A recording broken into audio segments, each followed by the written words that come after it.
Okay, well, thank you very much for the opportunity to talk to everyone. And welcome, good evening, good morning, good afternoon, wherever you're at in the world. My name is Craig Stevens. Like Irene mentioned, I'm a professor of pharmacology. I'm at OSU, which is Oklahoma State University Medical School in Tulsa, Oklahoma, in the Estados Unidos, United States. Um, I'm happy to talk to you today about pharmacology during medical training and especially about a textbook called Brenner and Stevens Pharmacology, which contains what you need to know as far as, especially during your medical training and for the medical students. So, why is it important to know about pharmacology? Well, as many of you know, pharmacology is integral to understanding the physiology of many systems. In fact, the department that I am in is called Pharmacology and Physiology Department. So they go hand in hand. The action of drugs on the nervous system, for example, tells us how the nervous system works. And so pharmacology is essential to understand the physiology in many cases with different systems. For practical matters, most visits to the doctor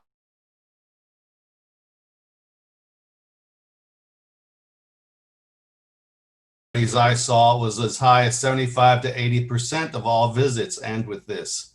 So obviously, it is needed for most office visits.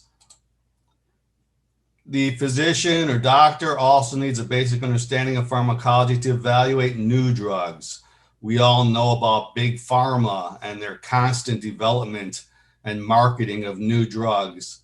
And so when the pharmaceutical rep comes to the doctor's office, pharmacology is a very important discipline for the doctor to understand and to know if they should try the new drugs or not.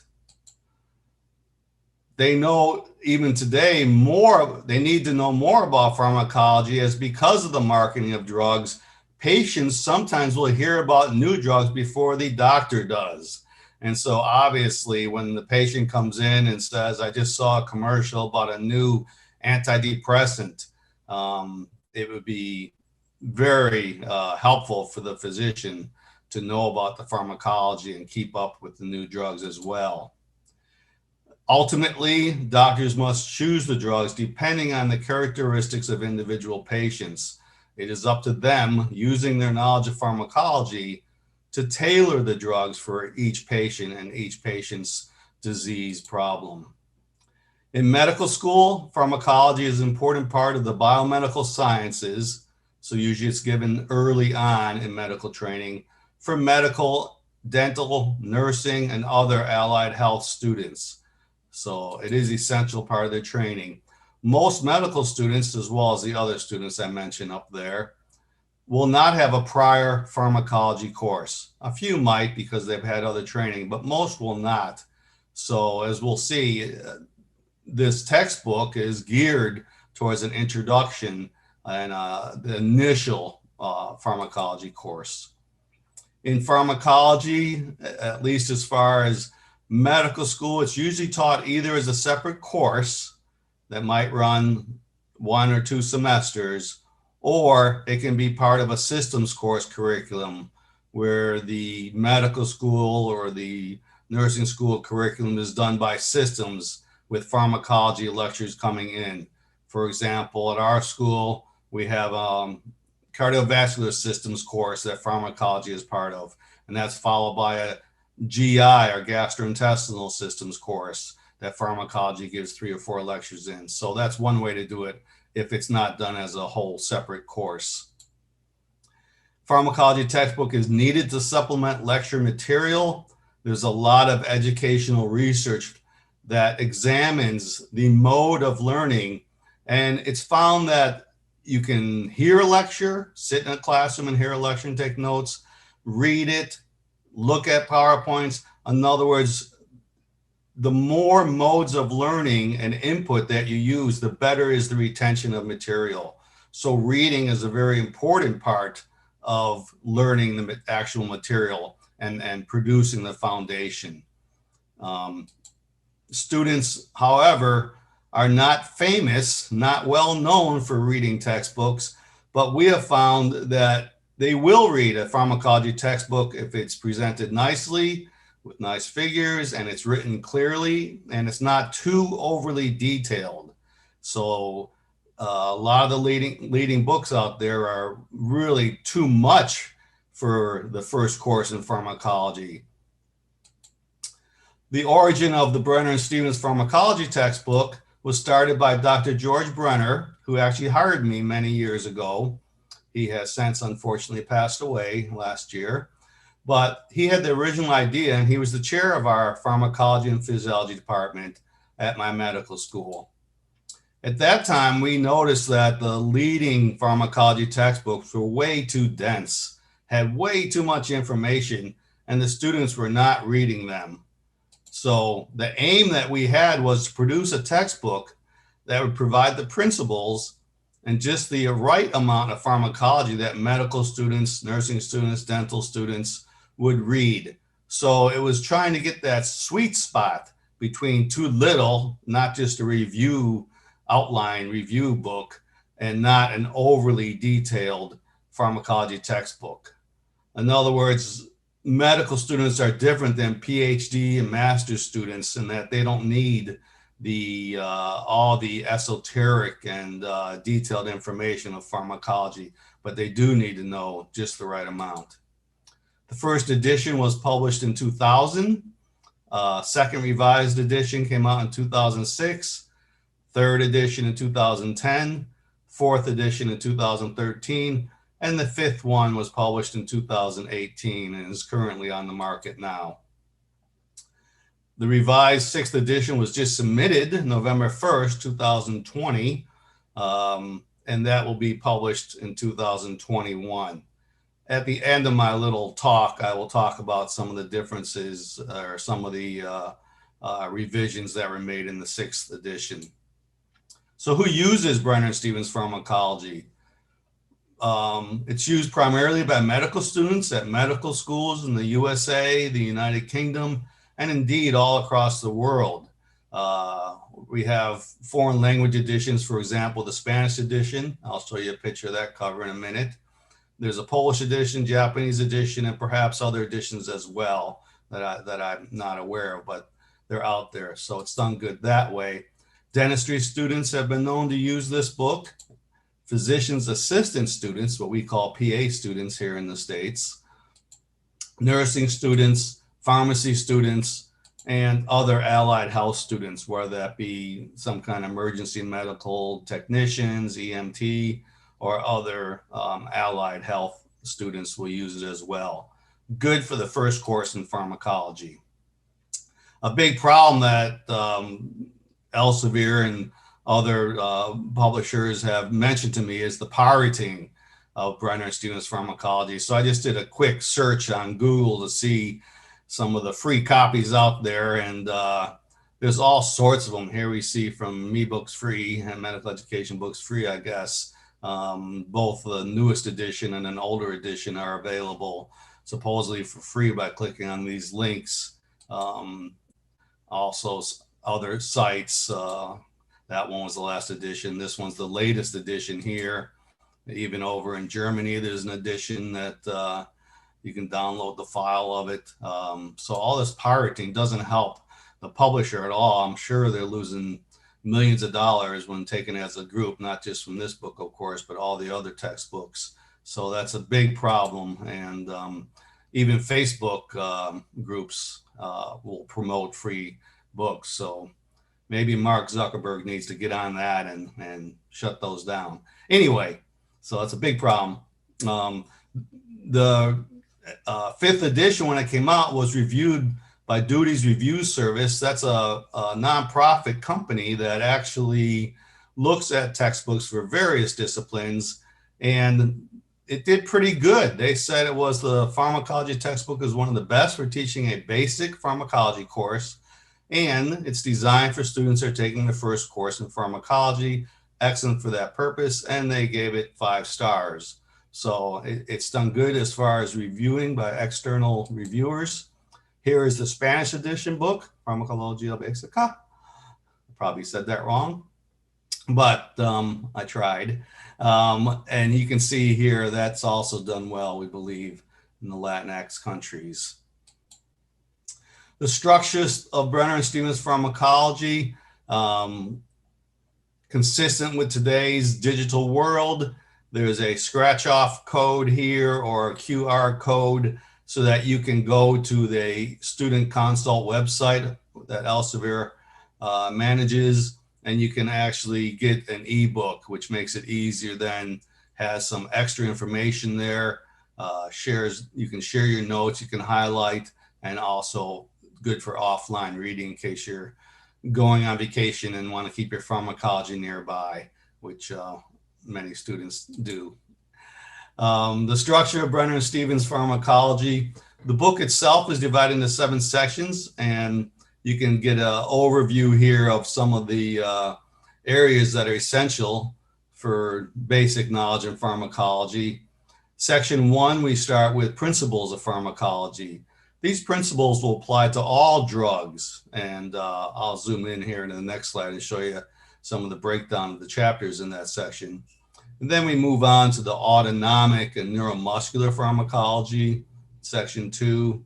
Section 3 is a fairly heavy section because it includes all the cardiovascular drugs, renal drugs, and drugs that affect blood systems, hematologic pharmacology. Section 4, my favorite section because I am by training an opioid pharmacologist.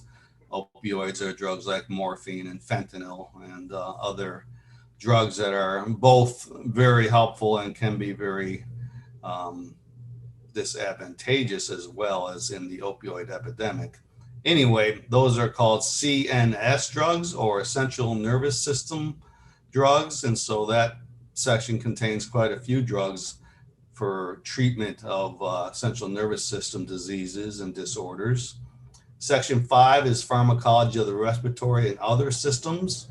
Section 6, endocrine pharmacology, having to do with hormonal. One area of pharmacology that there hasn't been a lot of new drug development, but definitely some standards that need to be discussed. And then section 7, antimicrobial and chemotherapeutic agents, includes typical antibiotics, penicillin, amoxicillin, things like that, as well as drugs for treating cancer. And so that also is a larger section. So what do these sections look like? If we look at the principles, we can see we have an introduction section talking about drugs and how you name drugs and sources of the drugs and things of that nature. Moves on to section 2, chapter 2 rather, excuse me, which is pharmacokinetics. And that's how the body handles the drug, right? And chapter 3, pharmacodynamics, that's how the drug affects the body, talking about receptors, which is a major concept in pharmacology. Chapter 4 talks about drug development and safety, how drugs get approved and how they're monitored. And chapter 5 is a new chapter with the 5th edition where we added some toxicology and treatment of poisoning at an introductory level. So medical students and all students would know that.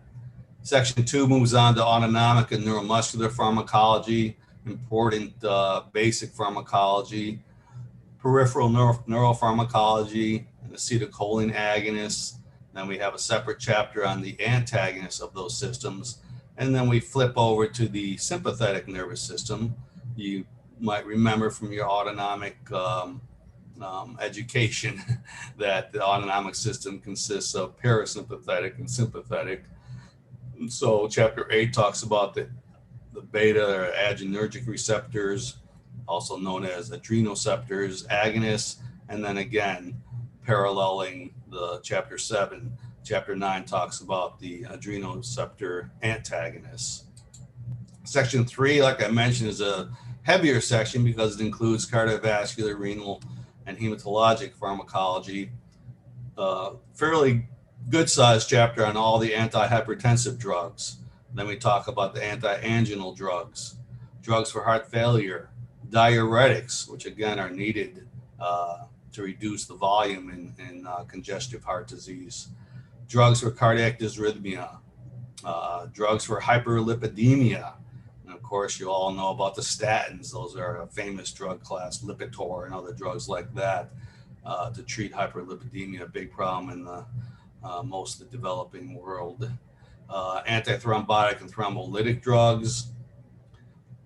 And then finally, some drugs that affect the blood-forming elements, hemopoietic drugs.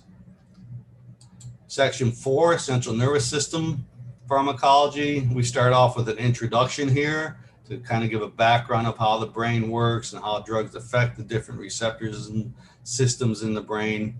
Then we move on to the sedative, hypnotic, and anxiolytic drugs. Those are drugs like benzodiazepine, a rather large and well-used drug class. Drugs like Ambien, which help promote sleep. Then we move on to drugs to treat seizure disorders, anti-epileptic drugs. We have one chapter we've combined local and general anesthetic drugs. And then chapter 22 is psychotherapeutic drugs, where we talk about drugs for the treatment of schizophrenia, as well as drugs for the treatment of depression, ADHD, and some other psychotherapeutic agents. Chapter 23, my favorite, because I am an opioid pharmacologist, introduces opioid analgesics and their antagonists. And obviously with the opioid epidemic, this chapter has been revised and a lot of new drugs have come out to treat opioid dependence, for example. Chapter 24 is drugs for neurodegenerative diseases. How do you treat Parkinson's disease and Alzheimer's disease? And then chapter 25, we end this section talking about drugs of abuse. Again, besides opioids abuse, many other drugs are abused. And this chapter revised to show some of the emerging drugs of abuse, that some synthetic drugs that have been so-called designer drugs that have emerged as a very big problem in many countries. Pharmacology of respiratory and other systems is the topic of section 5. Auticoid drugs, drugs that mimic prostaglandins, serotonergic agents, histamine agents, things like that are mentioned in that first introductory chapter. Then we have a number of drugs in the respiratory pharmacology chapter, treatment of asthma, COPD. Then the GI chapter 28, obviously a number of agents are used there for treatment of diarrhea and constipation and various other inflammatory bowel diseases. Drugs for headache disorders contain some new drugs in the latest revision because of the CGRP antagonists that have really come on and very effective for migraine, for example. And then we have all the NSAIDs, aspirin-like drugs for pain, inflammation, and arthritis to finish up that section. The endocrine pharmacology, again, not a lot of new drugs except for chapter 35, where we've seen a big explosion of anti-diabetic drugs for the type 2 diabetes epidemic, if you will. That has been a big area of development for big pharma. And so that's a lot of new drugs in there. But some of these other ones to treat osteoporosis and a number of drugs having to do with fertility and reproduction, birth control pills and other devices are in this chapter. But there hasn't been too much movement in these areas as far as drug development, but essential drugs nonetheless. And finally, we end up with section 7, another fairly large section, but all these chapters are not overly detailed, and the whole book as itself is not too dense. And here we talk about some of the principles of how antimicrobial agents work to kind of set the stage for the following chapters. And then we talk about particular types of antibiotics. They're usually broken down to those that inhibit bacterial cell wall synthesis and those that inhibit bacterial protein synthesis. Other agents are covered in this chapter 40, quinolones, antifolate drugs, and other agents. And then we have drugs that treat tuberculosis and leprosy and other mycobacterial disorders. Antifungal drugs, antiviral drugs. Again, a lot of movement there has happened. in the latest revision, even talking about some COVID-19 treatment as far as antivirals. And then antiparasitic drugs, problem in the United States and even more so in other parts of the world. And then finally, a large chapter 45, anti-cancer and immunomodulating drugs. And I'll show you how that's been expanded in revision 6 edition to separate this into anti-cancer and then a whole new chapter on immunomodulating drugs because of the expansion and the incredible drug development in that area. Each chapter opens up with the drug classification table. This is quite useful for the students because sometimes they'll make flashcards from this list. And what we've done is, this is a bigger table than most of the chapters, but I wanted to show you a good example of the kind of drug classification table on the beginning of each chapter. And you can see here we have not only the generic names of drugs, but also their branded names. Unfortunately, we only include the branded names for the United States. Sometimes it's the same in other countries, but often other countries will have different brand names, but you'll always have the same generic name. And most of your board exams will look at the generic names, all of them as far as I know. So the generic names are what the student needs to know, but it's good to include the brand names because sometimes when you're out on rotations, doctors will just say the brand names, and so it's good to have familiarity. Also, some of the brand names are quite famous and people know drugs like Valium right off the bat that might have heard of and more familiar to the common public than diazepam, for example. So that just gives you an idea of how we've set this up structurally and included both the generic and brand names. And then here, in many of the drug tables, there'll be footnotes. You can see here, for example, there's a footnote because this might be other drugs, newer drugs that aren't quite as classic or as common as these, but we wanted to be comprehensive and include all the drugs that we could. So let's zoom in on there. You can see here we have a little superscript A, and that refers to also the combination of memantine, for example, which is combined in a pill with donepezil called Namzaric. And so we have other ones listed here just for the sake of completeness, so that the index will have both of the generic and the trade name of any drug that a student may come across. So it can be used as a good reference manual that way by looking in the index. If it's a drug that is not known to the student, then they'll at least get some information about it that way and know which drug class it goes into. Here's just another example, and here you can see the footnotes include a lot of other drugs. And this is our attempt to be comprehensive. We wanted to include every drug that a student might come across, these in the footnotes being less common than these in the main part of the drug classification table. We went for a text that was easy to read with minimum jargon. Of course, any discipline has its own jargon, own words that are specific to that. But I think this example, which I just plucked out of the 5E edition, shows that it's written fairly simplistically and not including a lot of jargon. We could have made this harder to understand, which other pharmacology textbooks seem to want to do. But we were looking for readability, for understanding, and hopefully minimum specific jargon was used there. So that's just an example of the style of the text that we were going for. We also include case studies. This is important because medical students will often be given cases as part of their questions and starting to think more clinically. And so they're put in boxes separated from the main text of the chapter. Here's one of the case of the escalating appendectomy, about a history of someone that actually undergoes a appendectomy and has some problems from that.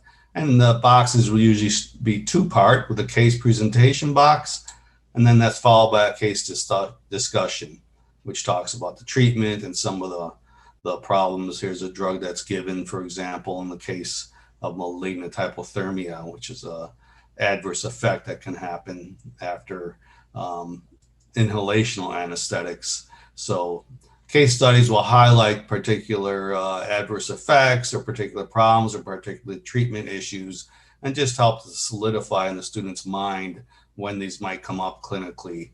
So that's a nice feature in every chapter as well. We close the chapters with this area called the summary of important points, which is a nice kind of summary that solidifies key aspects of the chapter material in the reader's mind. This actually goes on to the next page as well. Most of them are about one column of different summary of important points. And so that's just a nice feature to solidify after reading the chapter. And again, to sometimes a little bit of redundancy and summaries and conclusions are good for that educational foundation in order to make it strong. We also include 5 review questions at the end of each chapter, and then the answers are separated at the end of the book. So students can work through these questions. These are very similar to the questions they may see on either board exams or in their course exams. And so it's good to give them an idea of the things that might be asked. Obviously, there's a lot of compare and contrast questions between like first generation and second generation drugs, and some side effects are also usually identified, as well as mechanisms of action. We strive to really have this book be clear about the mechanisms of actions. We feel very strongly that students should first learn how drugs work and which class they're in, because when new drugs come, it's easy to plug that new drug, once you know what class it is, into that framework that's been developed of the mechanisms of action for drugs. So very kind of important first principle is mechanisms of actions. So a lot of questions will look at that. Here's what the answers look like then in the back of the book, separated by each chapter, so it's easy to find the particular answer to the question. And there's a little paragraph in explaining why that's the right answer and why the other ones aren't. So here you can see answer A and why that's not correct, for example, for that question. So every question will have a good explanation of the answer in the back of the book. Excuse me. Another thing that we really wanted to make in the 5th edition and carried on to the 6th revision as well is the figures a little bit more modern, clear, colorful. And this is just an example. Instead of arrows, a lot of the old revisions and textbook would just have an arrow, drug administered, and then absorption, distribution, metabolism, excretion. We tried to come up with a way that was fresh and hopefully visually pleasing. And so we did it this way to show the difference between pharmacokinetics and pharmacodynamics, for example. And this is in the first chapter where we talk about the principles and introduction to pharmacology. So that was a good example of figure. Here's another new figure that you can see, again, hopefully very visually pleasing with the multicolor figure. Very large and clear symbols are used. Again, if you look at some textbooks, they tend to make the symbols in really small and only one column width. We've gone for all of our figures 2-column width, going across the whole page in this widescreen 16 by 9 format that all our TVs and our iPhones and smartphones and everything else is in that format. So that made it better for the ebook because it fits the screen better to have the widescreen aspect, as well as hopefully more pleasing and understandable by the students. So there's just another example of some of our new figures.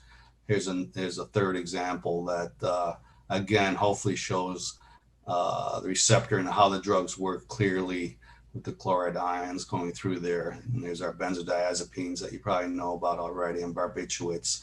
But anyway, that's been, I think, a real strength of the book is the figures. And I've been particularly adamant that we improve figures as much as possible for that reason. All generic names and brand names given, as I mentioned. And we've also been really strict about all the brand names in the small caps font. So right away, you can tell it's a brand name or a generic name if you see it in that small caps font. And we carried that throughout all the chapters, wherever drugs are mentioned, with both brand name and generic names, as well as in the index. And so here's an example from the drug table, which you've seen before, but you can see the brand name and the generic name there. So that's very clear to the reader. And as well as in the index, you can see regular font, and then there's our small caps font. And for example, here's a good example because the brand name ended up right before the generic name. Sometimes you have to go, like this is a brand name, but you have to go look under the L for the generic name.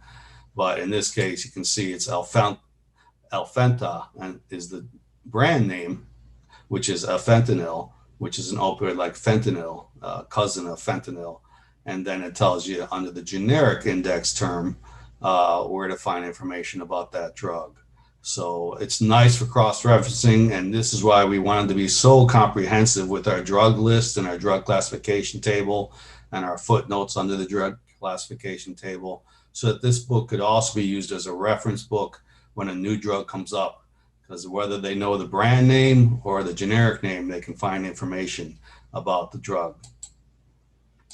So finally, some of the revisions in the 6E. We did a comprehensive revision of figures, chapters, and tables as needed. Again, making the figures bolder, larger, and all widescreen format throughout the book. We added over 100 new medications the last 4 years. Since the last edition, there's been a number of new drugs, especially monoclonal antibody drugs, which are highly marketed, at least in the United States, and small molecule inhibitor drugs for the treatment of cancer. Included a number of as many as the new drugs as we could fit. So just about all of them we were able to get in there, even though there's probably been 100 just of the small molecule inhibitor drugs since the last revision. So a number of new drugs were added and up to date to make the 6E is most comprehensive. Like I mentioned, most of them, because it's authored here in the United States, are FDA approved medications. Many of the FDA approved medications are also approved around the world. There's some differences, but largely it's interchangeable, with the caveat that the brand names may be different in different countries, but generic names will be the same. And like I mentioned previously when I was talking about the chapters in section 7, we did split chapter 45 off to 2 chapters because of all the new drugs. So we have anti-neoplastic agents, those are anti-cancer agents in chapter 45. And we added a new chapter 46 that included a number of the monoclonal antibody drugs, other immunopharmacology. This whole area of immunopharmacology has really taken off in drug development, a number of biologicals, and even the latest up-to-date information on gene therapy agents. Again, a large developmental area for drug companies that we will see much more in the years to come. So we set the stage for that as well. We added more than 10 new figures to emphasize the mechanism of action of drugs, somewhat like the figure I showed you of steroid action there as my example. And new coverage of drugs and vaccines for COVID-19. Revision 6 was done during the pandemic. It was just submitted November 1st, so it's still going on, the pandemic is, but felt we had to include some information about drugs and vaccines for COVID-19. And finally, we covered a lot of lesser known disease states where new drugs have been developed, new drugs for sickle cell anemia, new drugs for cystic fibrosis, and other diseases. So those important diseases and disorders were also added. So that's all I have for now. Like I mentioned, the book 6E should come out sometime in, 2018. That is a typo. It's hard to come out in the past. That should be 2021. I apologize for that. I don't know how that got in there. I made it all the way to the last slide without a typo, but that'll be 2021 publication date. So thank you very much for your attention. I'm happy to take any questions you may have. Hi. Do you hear me? Yeah. Yes. Okay, we have a lot of questions indeed. Thank you very much because I think that our attendees are very happy with your speaking slot. So one of the main concerns, I guess that they are students, is that well, pharmacology used to be one of the hardest subjects in the medicine career. So there are several of our students are asking what is the best way to study pharmacology? Some maybe you can give them some advices, methods, or whatever, as a lecture. Sure. Yeah. I mean, I think the first thing is to try to get a really good framework in your mind about the drugs and the classification. So don't get too overwhelmed by all the different drugs. But first, just think okay, if I have an opioid drug, how in general do opioid drugs work? So get that down in your brain, how the different classes of drugs work. And then as you add drugs, so while you're learning the classification and how the drugs work, just use the common one. So, like when you're thinking about opioid analgesics, start with morphine. How does morphine work? And then as you add drugs to that, fentanyl, hydromorphone, oxycodone, things like that, you can plug it into that framework you already have. So I think that's a good way to kind of get your brain geared for it to not get overwhelmed. Set up those drug classes first using the common gold standard drugs, the very famous drugs for each drug class. Set that up, and then as you add drugs to it, you can fit them in there. And you'll say, okay, this drug is like morphine, for example. So I can use my knowledge of morphine to extend it to the other drugs. Now, logistically and practically, how you might want to do that is flashcards. You can buy them, which is one way. But I would recommend save your money, buy some blank index cards and write them yourself, because as you're writing those drug cards, again, it's another mode of learning. And so you can make a stack and have a stack of opioid analgesic drugs where you've handwritten them yourself. Therefore, as you're writing, you're learning them. Even if you're not thinking about it, you're learning them because your hand is moving and you're actually processing that information. So a work on the foundation and get the basic framework of how drugs work and the drug classes, and then b make your flashcards that fit that in there. And I guess C, if I were to add one, is don't worry about some of the lesser drugs as much. Hopefully, your instructors and the people that give you the exam will do like what we do at OSU Med School. We hit the main ones. We don't try to trick the students and go for these drugs that are very less commonly known. We're not out to get the students, we're out to make them successful. So with those things in mind, I think your learning of pharmacology might be go more smoothly than you think. But yes, there's a lot of drugs out there, no doubt. Great, thank you. Indeed, within a couple of hours, we are having a workshop about the usage of flashcards. So so Good. some of you can join if you want, about several topics, but also pharmacology. So thank you so much, because I think that is a good way to study and review and stuff like that. You know. Well, as you has been involved with as well in some COVID-19 vaccine and treatment and stuff like that, some as a student or professional, I'm not sure, is asking about the biggest challenge that you have faced, in the mechanism of the COVID-19 vaccine in terms of pharmacologist mechanism, maybe I'm not sure if you. Sure. The good news is I'm sure everyone has heard that Pfizer, BioNTech from Germany, and Moderna, Pfizer, Moderna in the United States, and the other the European one was actually approved first, the BioNTech Germany company, they have used what's called an mRNA vaccine. So that's a very new method of vaccines, and the effectiveness is quite high, 95% or greater. So finally, there's something we can be happy about with the pandemic, that the vaccine is on its way. And by using mRNA, you don't have to use the actual vaccine itself. It's just the part of the vaccine called the spike protein that is coded by the mRNA. So that is good news. As far as the traditional antiviral drug, remdesivir, was also thought to be helpful. The latest studies that I've read that it wasn't uh, that clinically effective.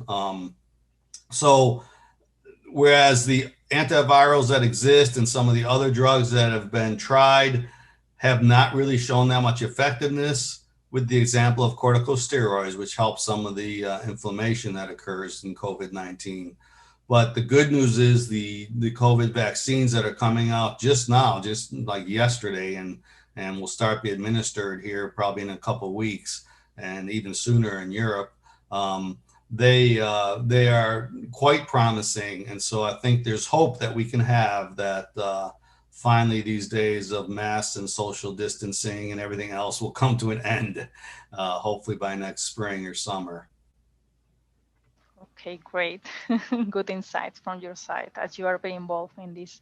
Well, I think that we have time to a couple of questions more. Santiago is, asking us, okay, I'm reading. I have problems remembering the pharmacokinetic properties of the drugs. There are so many parameters such as half-life, bioavailability, clearance. Which of those are important to remember from your perspective? Yes, that's a good question. The when we think about pharmacokinetics, the way we teach it here is that first learn the principles. So yes, know what a half-life is, right? How long the drug persists in the bloodstream and how long it takes to metabolize it and clear it. Those are important principles to know. But once you get past the principles, mainly the pharmacokinetics only comes into play when something is unusual. So um, most drugs you can kind of not always think about the pharmacokinetics, but then pay attention when something comes up like this drug is very rapidly cleared, has a half-life of 10 minutes. Okay, that's unusual, right? Most half-life of drugs go from 2 to 4 hours. So then pay attention to it, right? So half-life is important um, in those cases. Likewise, if some drug has a really long half-life, 24 hours half-life, then again, it's a drug to kind of remember, okay, that one's special. So pharmacokinetics, first do know the different parameters, and some of them are not the easiest to understand. Absorption is fairly easy. You take a pill and it goes across your gut membrane through the hepatic portal system, gets in the liver, and then goes to the bloodstream. Things like that, fairly easy. Distribution, a little bit harder to understand, right? Metabolism, fairly easy. And then excretion, not too hard to understand, right? You either excrete it through the kidneys and the urine or through the bile and the GI tract. But once you know the basic principles, usually pharmacokinetic questions don't come up unless they're extreme examples of something or something very different. So when you talk about the different formulation, for example, there's transdermal patches that are used quite a bit now where you can put on the skin. Then it's a little bit different because you're having drugs that cross the skin and get into the bloodstream, right? So that's something to think about pharmacokinetic wise. But my advice is don't worry too much about pharmacokinetics after you learn the main principles and, obviously get tested on those. Then when you get to the drug classes later in the course or later in the book, pharmacokinetics really only comes into play when something unusual is happening. Well, thank you. Good advice. Well, they're asking as well a specific question about the cardiology chapter or module. Does the chapter includes like drawings, basic drawings about treatment and combination recommendation about different combination or interactions or not? Yes, it does include. We don't get as much into treatment as a clinical pharmacology textbook would. So this being an introductory pharmacology textbook, mostly basic principles, mechanisms of action of drugs, but you will notice the cardio chapter in particular will look at the latest heart studies and look at the should you give a beta blocker after a myocardial infarction, after an MI or a heart attack. And so it does have treatment recommendations or at least treatment guidelines that are taken directly from the major clinical trial studies. So that varies according to the chapter and the disorder that's being treated. So you will find that information in those cardiovascular chapters, for example. And another example, like hormone replacement in post-menopausal women.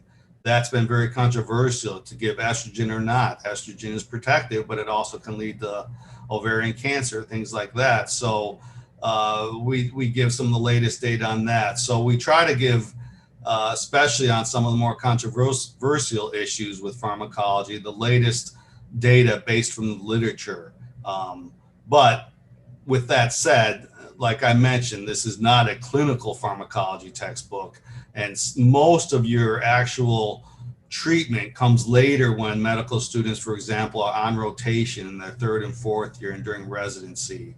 So this is the prime objective is to lay the basic pharmacology knowledge so that it can be applied later and fit in with new drugs. And once you get out in the clinic, most of the students will tell me after they graduate or whatever that they've really started using drugs and seeing the actual effects on treatment, the more practical aspects of pharmacology when they got into the clinic. So that's one thing to kind of realize, that the very first course in pharmacology, you're not going to be able to go out and prescribe to different patients. Obviously, you still need that clinical experience.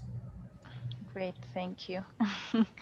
And I think well, I think that is a good question indeed.